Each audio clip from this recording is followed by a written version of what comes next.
You really think about self-care in a seasonal perspective.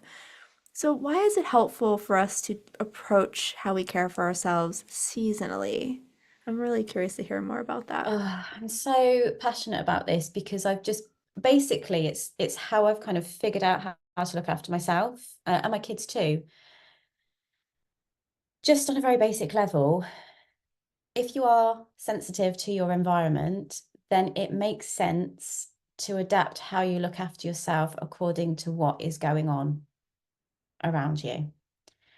Um, and I talk a lot about how each month and each season comes with its own challenges, if you like, sensory challenges or potentials. And I always think, if you have that knowledge, then you're forewarned, aren't you? So you can think, oh, okay, yes, June, July, the light is really bright. So I'm just going to make sure that I have multiple shades in my car, in my bag.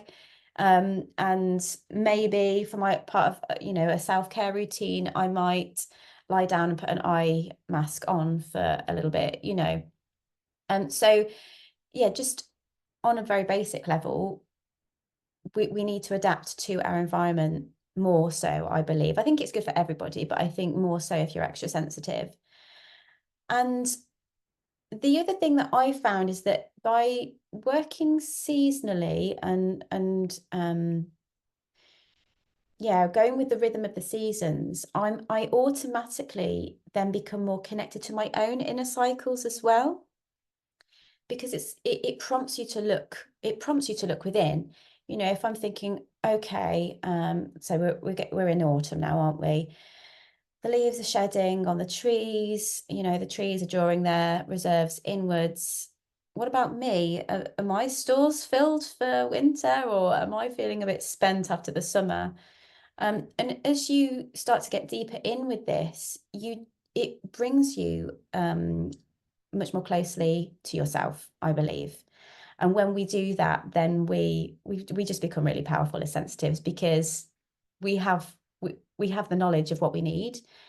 I'm not saying we might find it easy to give ourselves what we need, but the first thing is awareness, isn't it? Knowing where you are, in yourself, in your body, in your mind, your spirit, is really important. And I think when you follow the seasons, that you definitely become more in tune with yourself.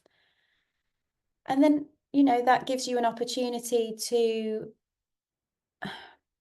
prevent or be kind of more proactive in avoiding things like overwhelm, overstimulation, and maybe burnout, for example.